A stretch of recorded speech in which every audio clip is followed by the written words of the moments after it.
Hello everyone, I'm Rod Wortham and welcome to this episode of Raceface Driver Updates here on Racing America. This show is all about the numbers and trying to stay dry. We had 9 drivers scheduled to see action, with the key word being scheduled. We start with the numbers. 3 drivers at Kansas Speedway, 2 at Watkins Glen, 1 competing for a national title, 2 rainouts, and 1 driver in Idaho. So the question is, do all of the numbers add up? We start with Caden Honeycutt, who ended up with 2 races on the same night due to the Cars Tour event at Tri-County Speedway being moved from Saturday night to Friday night in anticipation of rain. Caden is currently second in points and was faced with a difficult decision: Cars Tour or NASCAR trucks with On Point Motorsports, where he is currently employed. The decision was made to go to Kansas and race the truck, since the Truck Series is his goal for the 2023 season.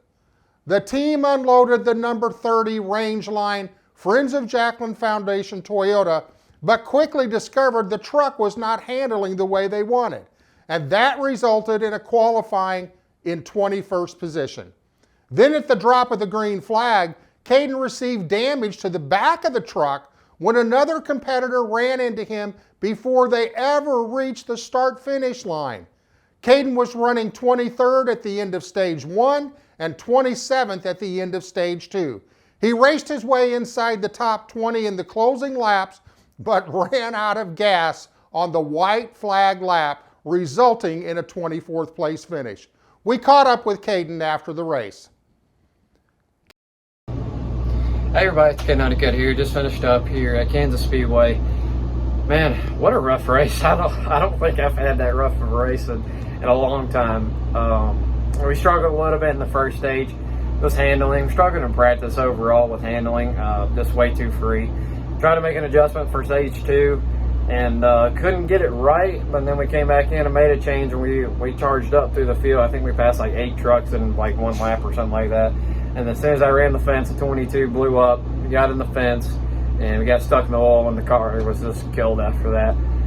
Unfortunate, I even got hit on the start. Rear bumper cover was knocked all the way up into the fuel cell. So it was not our night. You know, we just, but we worked hard. Our team worked hard. My pit crew worked hard.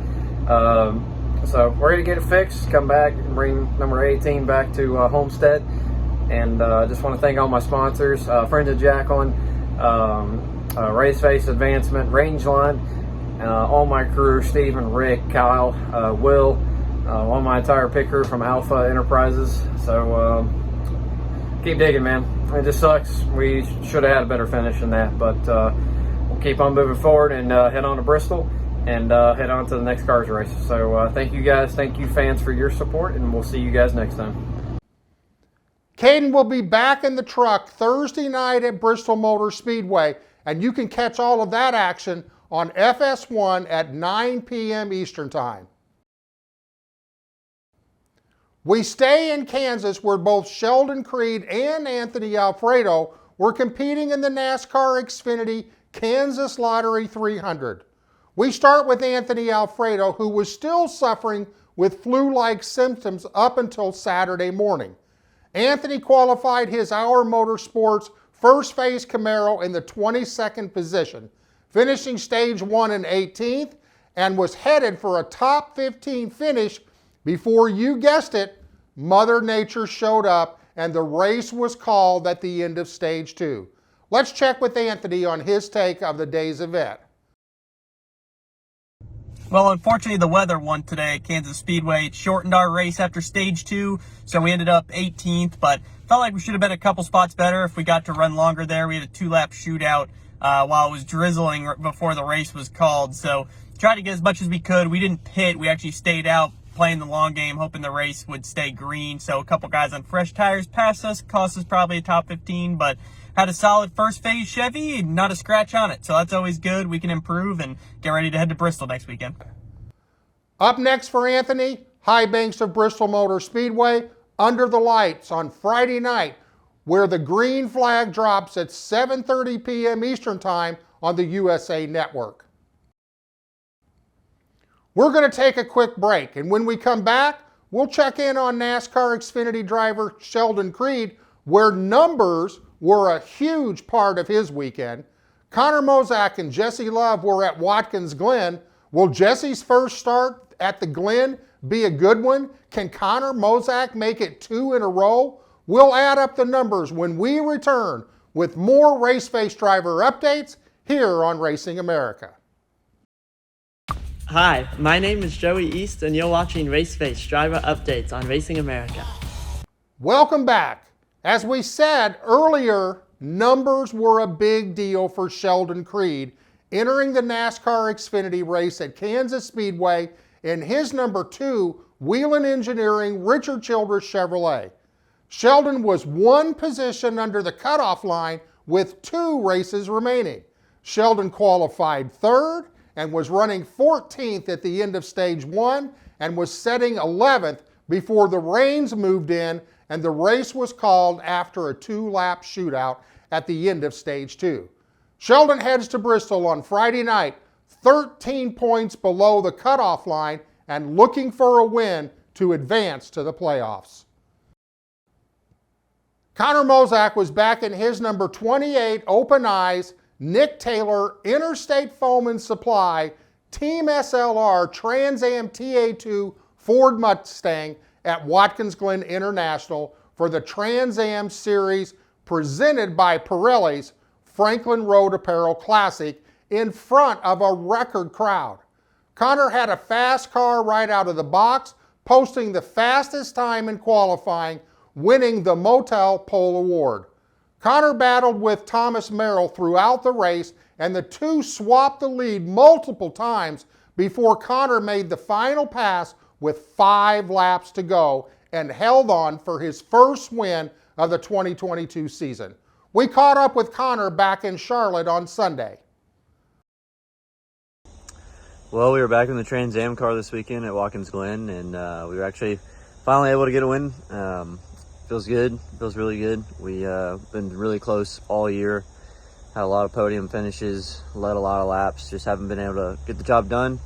But we were able to this weekend. We won the pole, and we actually rode around second for most of the race. Had a couple tough passes on the leader, and we exchanged the lead back and forth a couple times. So it was a really good race. A lot of fun battling up front.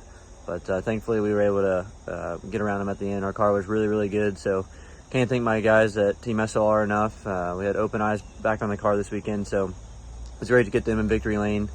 They've been really close being on the car for a couple races, so glad we could finally do that. And I think we had really good momentum going into the last 2 races of the year at VIR and COTA. So, you know, we showed really good speed there last year. You know, we were running top 2 or 3 at VIR last year until we had a tire go down, and then we finished second at COTA last year. So I think we should have a really good shot at bringing home the win at both of those races, and hopefully we can do that. And we're really close in the championship points, so if we get 2 wins there, you know, we could have a real shot of winning this championship. So hopefully we can go there and get these races done.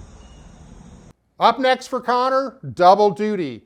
NASCAR Camping World Truck Series and ARCA Menards Series at Bristol Motor Speedway on Thursday night, live on FS1 starting at 6:30 p.m. Eastern Time.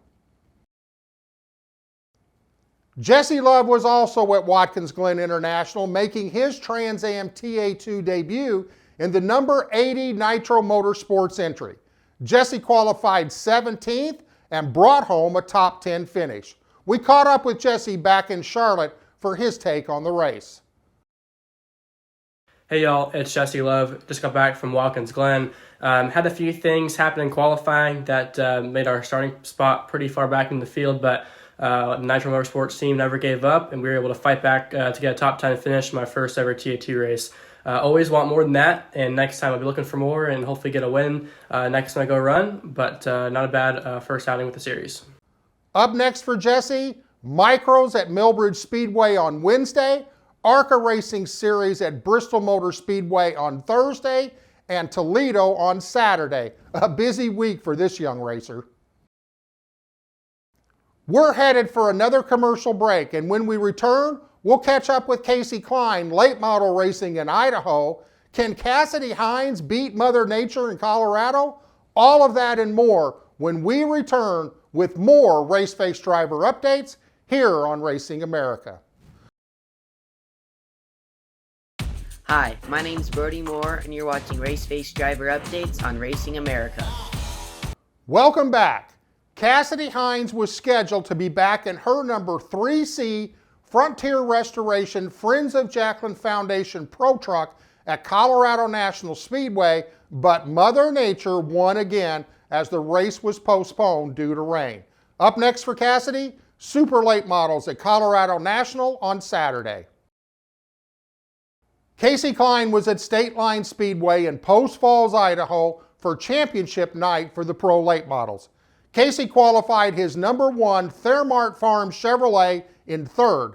Casey had to start 8th with the invert, but raced his way to a second place finish in the 75 lap main event. Here's a race recap from the young Quincy, Washington driver. Hi, I'm Casey Klein. This weekend I was racing at State Line Speedway in the Pro Lates. It was a 75 lap main event. I had a really good car in practice. I was third on the board at the end of practice, and then going into the qualifying, I ended up qualifying third as well, and I ended up starting 8th because we had a 10-car invert, and I had a good car throughout the race. I got shuffled back a little bit on the start, but I was able to work my way up to second after I had a little incident with my car. It started smoking, and I kind of panicked, and I lost a little bit of time, but I was able to drive back up to second and finish second. But I'd like to thank all my sponsors: Favorite Farms, Mountain View Polaris, Sporty Steakhouse, Klein's Auto Sale, Friends of Jacqueline, Farmer Bean and Seed, Raceface Advancement, and everyone else who helps me on this car for this amazing weekend. Up next for Casey, round 8 of the 5150 Junior Late Models Series at Madera Speedway on Saturday and Northwest Super Late Models at Wenatchee Super Oval on Sunday. We're headed for our last commercial break, and when we come back, we'll talk about the number 1. Can Cole Denton park his number 46 Mellow Yellow Bandolero in Victory Lane at Atlanta Motor Speedway and secure the INEX East National Bandolero Championship? We'll find out when we sit down with the young driver when we return with more Raceface driver updates here on Racing America. Hi, my name is Grant Thompson, and you're watching Raceface driver updates on Racing America. Welcome back. Cole Denton was at Atlanta Motor Speedway looking for a top 3 finish to secure the INEX East National Championship.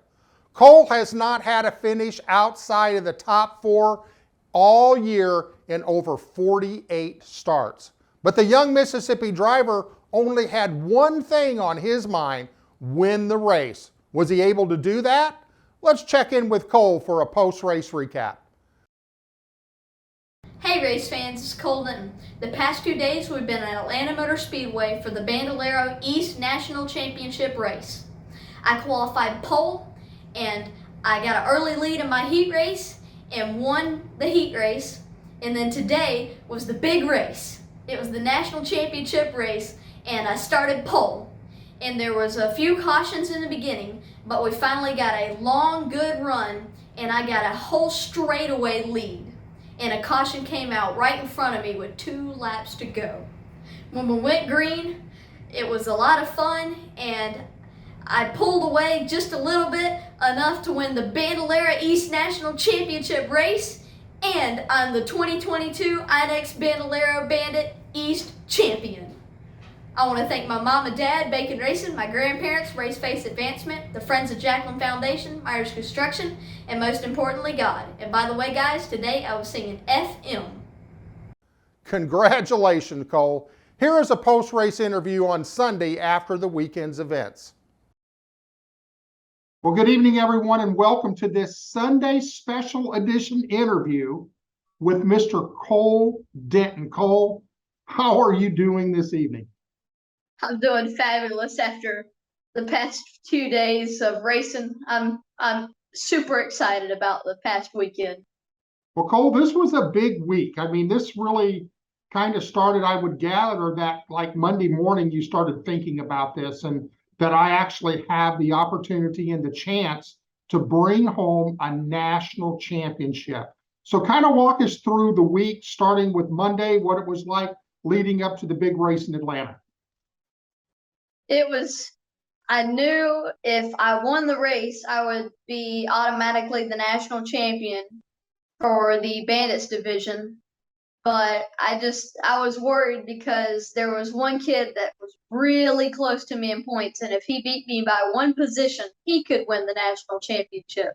So it was a lot of stress on me, actually. I was kind of worried that if I made a mistake or I got wrecked or something went wrong with the car, that I could possibly lose the national championship that I'd worked so hard for this year. But everything went our way this week, and we had good practice times, great qualifying, great heat race, and it led to me to win the 2022 national championship and the national championship race. So let's back up a little bit. So you had mentioned that going into this weekend, it was neck and neck. So you didn't know necessarily that if you finished second or you finished third, depending upon where your closest competitor finished, that you literally could have lost it. Yes, sir, I could. He had to get his national qualifier race, but if he would have got that, he could definitely have a chance of beating me if he beat me by one position in the national race. So you unloaded Nashville, or you unloaded Atlanta. I said Nashville, Atlanta, and you guys started practicing. The car was good, right, in practice? Yes, sir. The car was perfect both days of racing, and it was a little tight in one round of practice, but we freed it back up, went out there and qualified pole. So the car was good the first day. Second day went out for practice, and the car was perfect. We made adjustments for the 25 laps. We had a few cautions in the race. We actually had a 2-lap shootout. So I was under a lot of pressure right there. I know I was watching the race, and it was just like, okay, he's got 2 laps to go, money in the bank. And then, in the back of my mind, I'm thinking, oh, if the caution comes out, and it did. The caution came out. So when that caution came out, how nervous were you inside that car at that point in time? Well, I knew I probably would get a bumper entering turn 1 because this is the national championship race. And I sure did, actually. But it actually helped me on the straightaway. It gave me a push off the corner, so it helped me actually to win the national championship race. But I was under a lot of pressure. I was hoping I could just bring it all the way home to the checkered because I had almost a whole straightaway lead on them when that caution flew with 2 laps to go. And I was actually exiting turn 4 and the lap car spun. And I was like, no. Because Well, I can tell you, Cole, that you had a 1.2 second lead with 2 laps to go before that last caution came out. Yes, sir. Once I got the white flag, it was over with. I automatically won if a caution came out, but it flew right when I had the white flag about to fly. The caution flew. I was like, no. But I still got it done on that 2-lap shootout. So Absolutely, you did. And that is one big piece of hardware sitting there right beside you. Yes, sir. It's taller than me. So I know you've won a lot of big trophies in your career, but is this the biggest win for Cole Denton so far? Yes, sir. This is the biggest win of my career so far. And Thursday Thunder was the thing that I really wanted to win, and I got it done. But this national championship race and this awesome trophy right here is really, it takes the cake. Well, Cole, I just want to congratulate you. Thanks for being with us tonight. For all of you watching, this is your Bandolero Bandit National Champion, Cole Denton. Go check him out at ColeDentonRacing.com. Cole, will be looking forward to catching up with you a little bit later in the season. And again, congratulations. Thank you. Other Raceface drivers seeing action this weekend include Grant Thompson will pull double duty at Mobile International Speedway in both the Outlaw and Pro Late Model on Saturday. Brody Moore will be back in his Super Late Model on Saturday at Colorado National Speedway. Carter Whalen will return to North Georgia QMA for the Cotton Classic on Saturday, and Landon Cox will also be competing in the Cotton Classic in Cummings, Georgia on Saturday. Well, that's it for this week's Raceface Driver Updates. And remember, if you've missed any of our shows, you can get caught up at raceface.tv on demand. Don't forget to follow us on social media. Make sure to check out Speed Zone Race Store for the latest in apparel. As always, we encourage you to support local racing in your communities. We'll be back next week with more from your favorite Raceface drivers. So go out there, have a great race week. I'm Rod Wortham. Thanks for watching.